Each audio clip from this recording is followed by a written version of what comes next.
Okay. Now concentrate. Yesterday we have discussed three experiments, right? Uh, which was those? We have discussed about the design of full adder, half adder. Okay. Then uh, design of 3S to 8 decoder, 4-bit parallel adder. So all of all of those we have discussed yesterday. Okay. Now today again we will proceed with the further design, that comparator part. Now we will discuss the design of comparator. How to design comparator, how to write VHDL code for the comparator, that we will discuss today. Now simply, what do you mean by comparator? If you take example of 2-bit comparator, what it means? So here is the truth table. 2-bit means A and B. These are the two inputs or the two what we can say bits that we supposed to compare, and each of 2 bits. That means A0 A1 and B0 B1. So these are the two different entities, and that we have to compare, right? And each entity is of 2 bit. Each entity is of 2 bit, means A0 A1 and B0 B1. Now we have to compare or the bit of the these two entities. That means whether this A is greater than B, whether this A is less than B, or whether this A is equal to B. That means we have to compare this A and B, two different entities, and we have to come out with the result. Means whether it is greater, whether it is equal to, or whether it is less than something or someone, right? So this is what the comparator means. And as it is a 2-bit comparator, so even you can go for 1-bit comparator. In 1-bit comparator you will have only 1 bit. A is of 1 bit and B is of also 1 bit. If you want to go for 4-bit comparator, that means A is of 4 bit, that means A0 A1 A2 A3, and B is of 4 bit, B0 B1 B2 B3. So you can go for n number of n bit comparator, doesn't matter. But for example, here we will design 2-bit comparator. Okay. So here is the truth table. I hope you are through with this. Now this is the block diagram, right? So actually this is how the comparator works. This is for n-bit comparator. N can be anything. N can be anything, but must be power of 2 only. N can be anything. This is the word A, word B. It can be of n-bit. It also can be of n-bit. And here is the result. Whether after comparison, after comparison, you can decide whether A is less than B, whether A is equal to B, or A is greater than B, so that you can decide.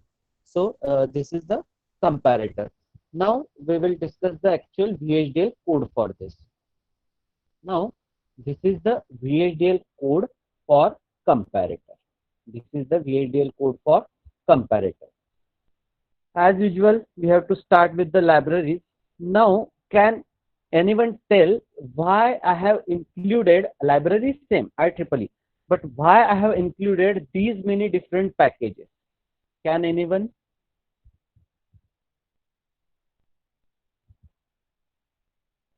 These are the different packages. This is the standard logic 1164. This is the one package. Standard logic underscore arith. This is the second package. And standard logic underscore unsigned. This is the another package. Library same. IEEE is the single library. In that library, this is the package, and in that package these are the items that we are going to use. Almost all items we are going to use. That's why or uh, in general, again, need not to mention any specific item. If we mention all, so we can access that entire package. So normally dot all, that means all item we supposed to access within that package. Now my question is, why we require these two package additionally? Along with this is the common package. Standard logic 1164, this is the common package. But again, why we require this arith package and unsigned package? Can anyone?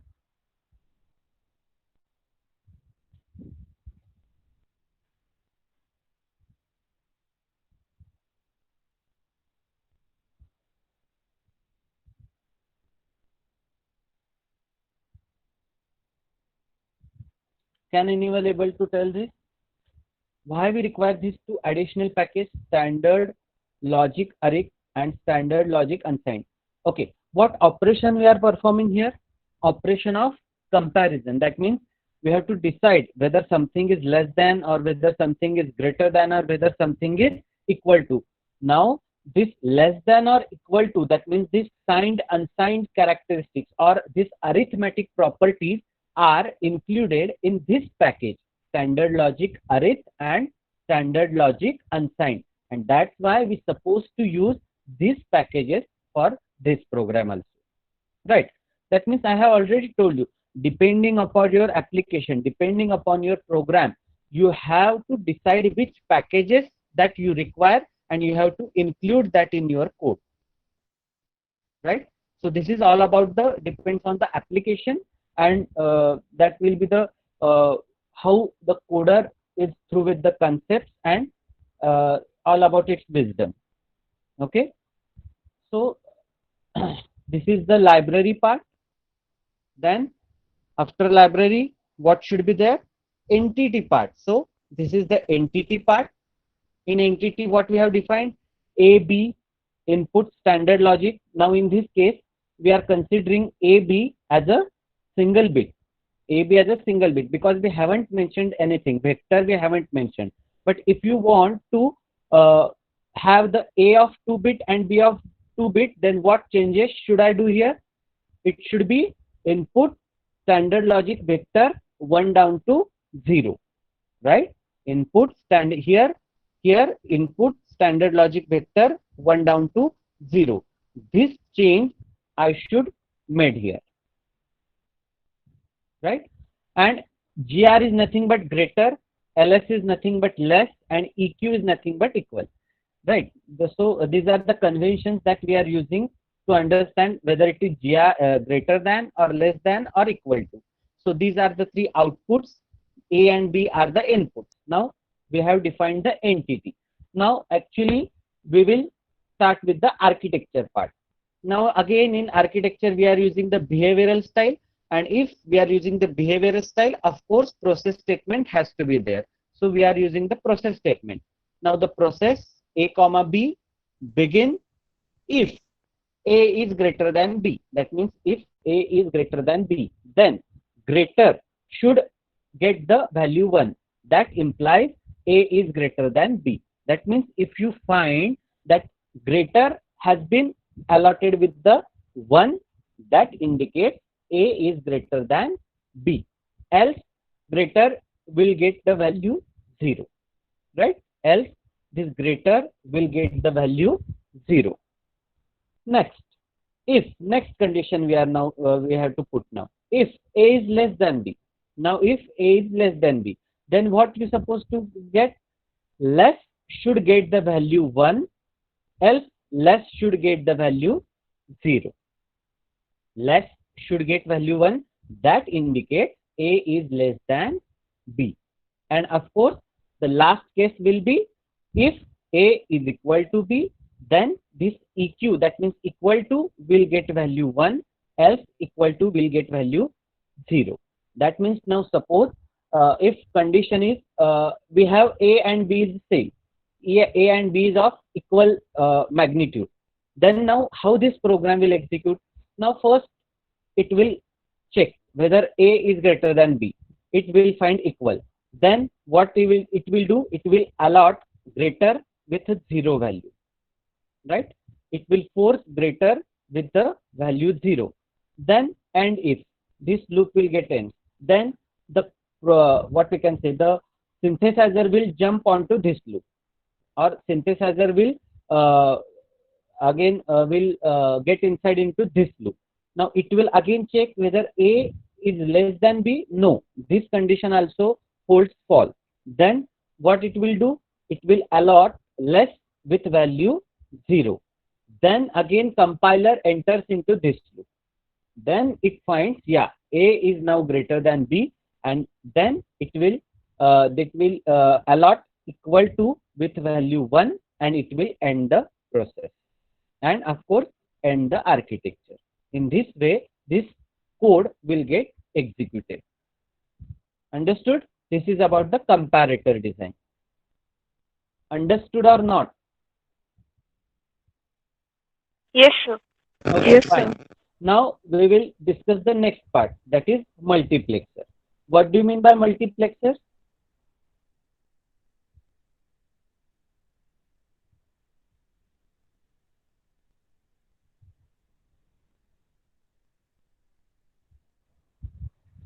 What do you mean by multiplexer? Many to 1. And demultiplexer means 1 to many. That means if you want to get a single output out of many output, you should use multiplexer. Now you can use n as to 1 multiplexer. You can have 2 as to 1 multiplexer. You can have 4 as to 1 multiplexer. You can have 16 as to 1 multiplexer. Right. And here, of course, there should be some enable pin as well as select pin.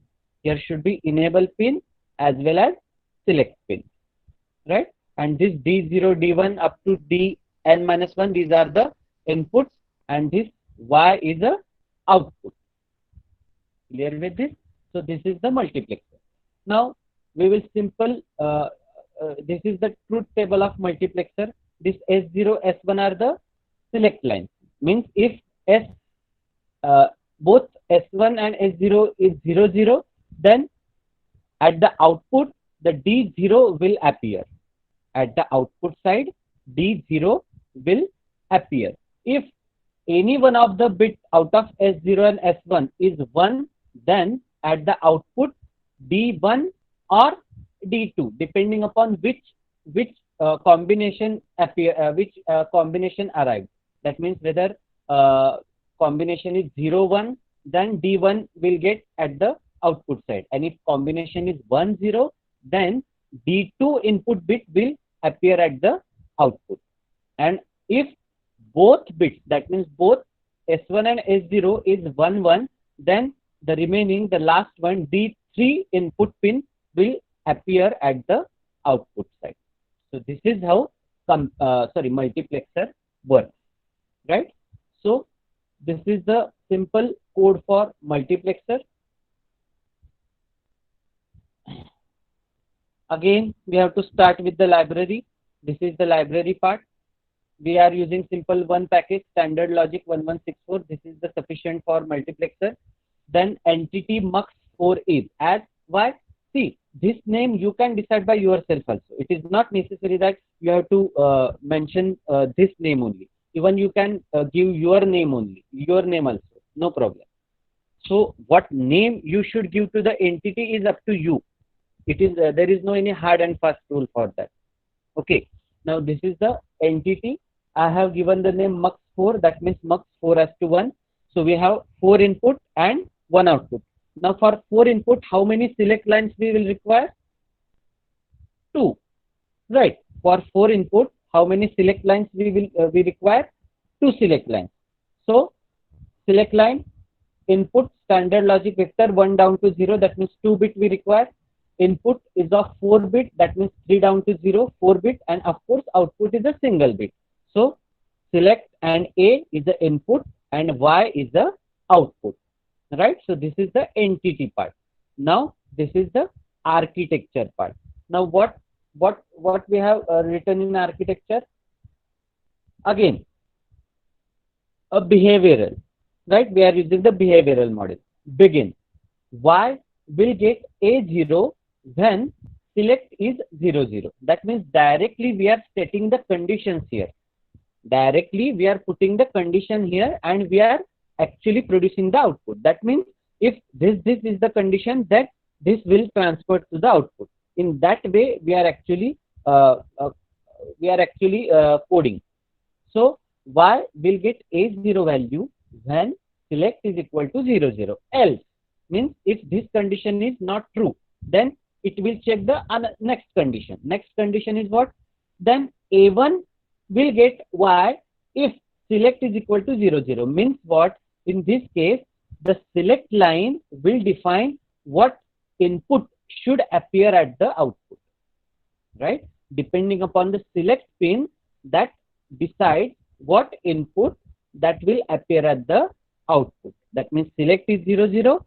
A0 will get appear at the output. If select is 0 1, A1 will appear at the output. If select is 1 0, A2 will appear at the output side. And last case is if select, that means S0 and S1 is 1 1, then A3 will appear at the output. So this is a very simple logic of to design a 4:1 multiplexer. Now the same logic you can extend for the 16:1, for the 32:1. So that is all, right? The same logic. Now if you want to design 16:1 multiplexer, how many select lines you will require?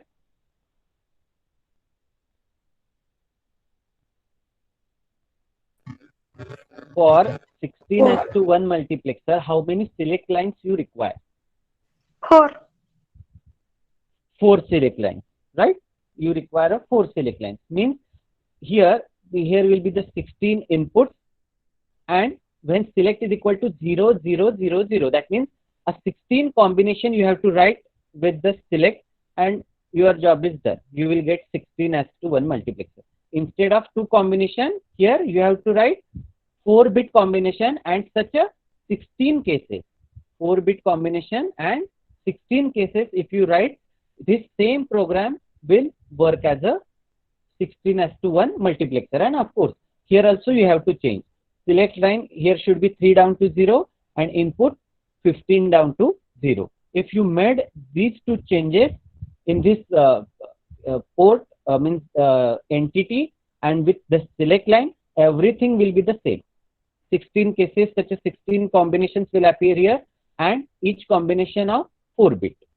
That means with select pin, it is a 4-bit, and you have to write such a 16 combination, and for each combination, every a single input will appear at the output.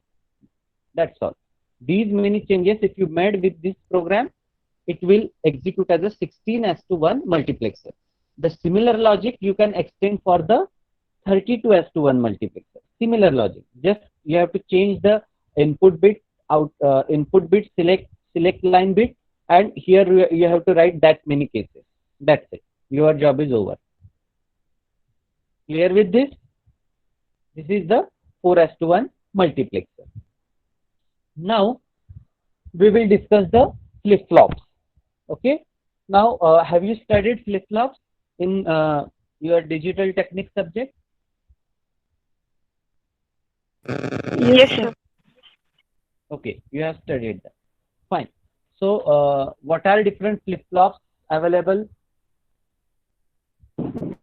Yes, sir. JK, D flip-flop, T SR flip-flop. flip-flop is there, right? JK, D flip-flop is there, and T flip-flop, that is toggle flip-flop. Very right, very right. So we have D flip-flop.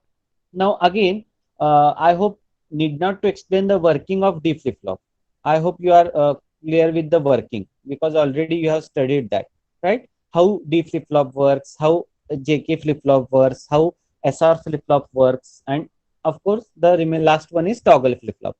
So already you are aware of that. So I will just explain the coding part, how to actually write a code in a VHDL for these different flip-flops, for D, for SR, for JK, and of course T flip-flop. So this is the truth table of D flip-flop. All of you are clear with this? If clock is 0 and D is 0, then Q will get value of Q, and Q bar is Q bar. Then if clock is 1, D is 1, then Q will get Q. That means it will remain unchanged, and of course at Q bar it will be the simply component of the Q. Now if you enable the clock, that means if now clock is equal to 1, then what happens? And if D is equal to 0, then as the input is 0, it will simply transfer at the output side. That means Q will be also 0, and Q is nothing but complement of this. That means 0's complement is 1. Similarly, if clock you have enabled and D is 1, then it will get transferred to the output. That means Q will also get 1, and Q bar is a complement of Q. That means 1's complement is 0. Clear with this? So this is the truth table for D flip-flop. Now JK flip-flop you are all of aware of. This is the block diagram of JK flip-flop. J, K and clock, Q and Q bar is the output. Now this is the truth table for JK flip-flop. This is the truth table for JK flip-flop. If J is 0, K is 0, output will Q plus N will get value of Qn. If J is 0, K is 1, then output will get value of 0. If J is 1, K is 0, then output will get value of 1. And last case is if both, that means J and K is 1, 1, then it will get Qn. So this is the JK flip-flop. Toggle flip-flop, what it does? Simply, whatever the output, exactly the complement of that will appear at the output side, provided with the clock. That means this is the truth table for toggle flip-flop. If T is the input and Q plus N is the output. Now, if input is 0, you will get Q1, and input is 1, you will get Qn bar. You will get Qn bar. That means exactly opposite to the input. So this is about the toggle flip-flop. Now, we will discuss the actual how to write this in a VHDL, how to design these flip-flops in by using VHDL.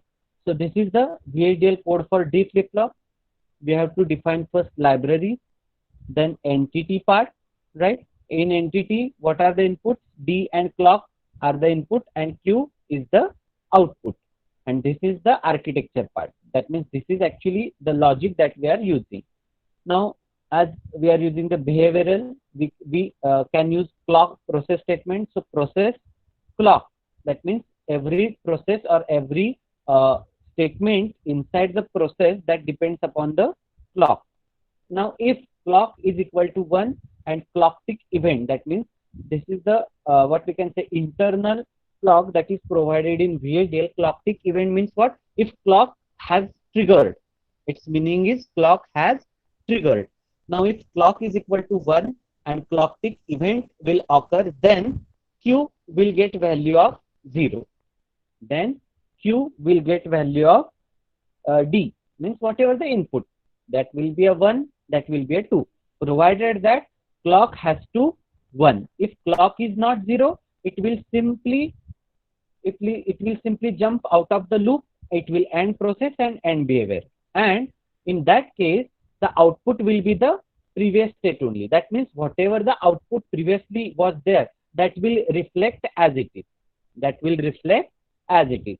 And if clock is 1, then only output will change. If clock is 0, output will not change. It will remain as it is. Okay. So this is about the D flip-flop. Now, toggle flip-flop, T flip-flop.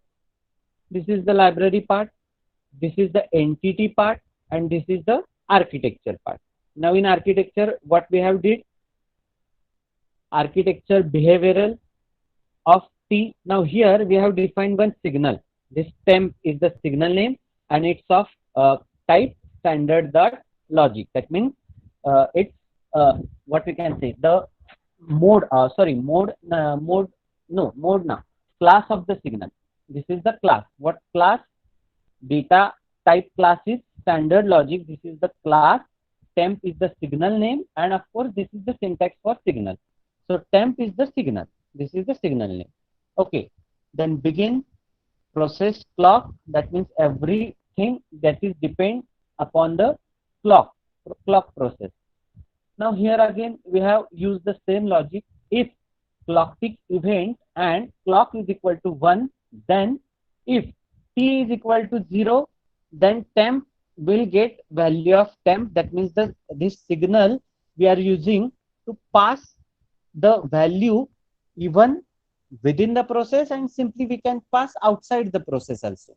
Means if T is equal to 0, then temp will get value of temp, and else if T is equal to 1, then temp will get value not of temp.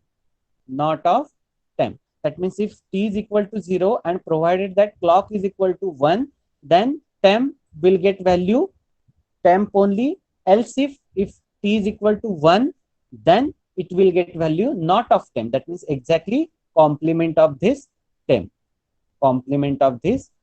value. So this is the toggle flip-flop. And if, and process, and finally after process we have to again allot this signal value back to original output. That means Q was the original output. The signal we are using the to pass this value we what inside the process to the that output. That's why you have used the signal here. We cannot use variable because you can see here we are passing this value after ending the process. After ending the process, if we might have used the variable here, we cannot use variable outside the process. If we want to use or if you want to pass that this temp value outside the process, it has to be signal only, because signal has that capability to pass any value outside the process, and that's why we have used signal here. Now this signal value we have allotted back to the original output, and we have ended with the behavioral model or behavioral architecture. So this is a very simple program to design a T flip-flop. Similarly, we can design JK flip-flop also. This is the library part, right? This is the library part. This is the entity part. JK and clock is the input. Q and QB is the output. Now, here we have begin with the architecture. Again, we have used the process statement. Clock, that means everything depend upon the clock process. Variable temp. Now here we have used the variable, and that to be a inside process. But now you can see here we have used the signal, and that we can use outside the process. प्रोसेसच्या पहिले आपण ते use केले का, कारण एका process मधली value जर का तुम्हाला प्रोसेस नंतर पास करायची असेल तर ते सिग्नलच करू शकतं, व्हेरिएबल करू शकत नाही. का, आपण शिकलो व्हेरिएबल हे प्रोसेस पुरतं मर्यादित असतं, प्रोसेसच्या बाहेर त्याचं मिनिंग नाही. मग तुम्हाला एखादी inside the process value outside the process pass करायची असेल तर त्यासाठी तुम्हाला तो सिग्नल आधी डिफाइन करून घ्यावा लागतो. With the help of signal you can do that, but with the help of variable you cannot do that. मग इथे आपण व्हेरिएबल डिक्लेअर केलाय म्हणजे तो फक्त विदिन प्रोसेस व्हॅल्यू पास करू शकतो, outside the process value pass करू शकत नाही. That's why we have used variable here and our requirement is that only. आपली रिक्वायरमेंट पण तेवढीच आहे, आपल्याला ती value outside the process pass करायचीच नाहीये, पण या केसमध्ये करायची होती आणि म्हणून आपण इथं सिग्नल डिफाइन केला होता. Process, then variable temp. Temp हे व्हेरिएबल आपण डिफाइन करून घेतलं, that is of class standard logic. Begin if clock is equal to 1 and clock tick event happen, then if j is equal to 0 and k is equal to 0, then temp will get value temp. म्हणजे जे काही variable तुम्ही temp standard logic use केलेला आहे that will get remain same, that will get remain same. Next condition, else if j is 1 k is 1, then temp will get value not of temp, temp will get value not of temp. Third condition, else if j is equal to 0 and k is equal to 1, then temp will get value 0, temp will get value 0, else temp is equal to 1. This else means for the remaining condition. What is remaining condition? J is equal to 1 and k is equal to 0. For this remaining condition, temp will get value 1. And if now here you can see here, before ending the process we have passed that temp variable to the output. Before ending the process end करायच्या आधी आपण ते variable original आउटपुटला आपण त्याची value pass केली. हे same line जर का तुम्ही इथं लिहिली असती after process, you might have get error, you might have got error, तुम्हाला एरर आली असती. का, you cannot pass variable outside the process, you cannot pass variable outside the process. बरोबर आहे, हेच आपण युनिट नंबर फर्स्ट मध्ये सगळं शिकलेलो आहोत. and obviously q will be the exactly not of temp, complement of the temp. So this is how you can design this different flip-flops used in VHDL programming with the help of this Xilinx tool, right? After at the completion of this theory part, definitely I will demonstrate you with one or two examples how to actually perform the code and how to execute this VHDL code using that Xilinx simulator that I am going to demonstrate you after completing this theoretical part. Okay, first I will explain you all the codes and its logic, and then at the last I will demonstrate you how to execute that with the help of Xilinx ISC suite. Okay. Okay, so this is about the flip-flops. Now, next is a 4-bit shift registers. 4-bit shift registers. This part we will discuss in tomorrow's lecture. Okay, today we will stop here. Have you clear with these three programs? Comparator, multiplexer, and flip-flops. Have you clear with this? If you have any doubt, you can ask me right now.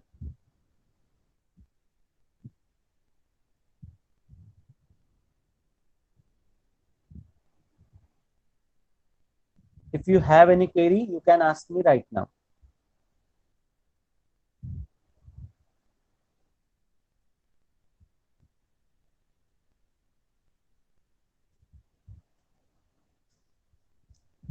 कुणाला काही शंका? Sir जेव्हा आपण value assign करतो ना 0 किंवा 1 तेव्हा less than equal to घेतो, डायरेक्टली इक्वल टू का नाही घेत सर?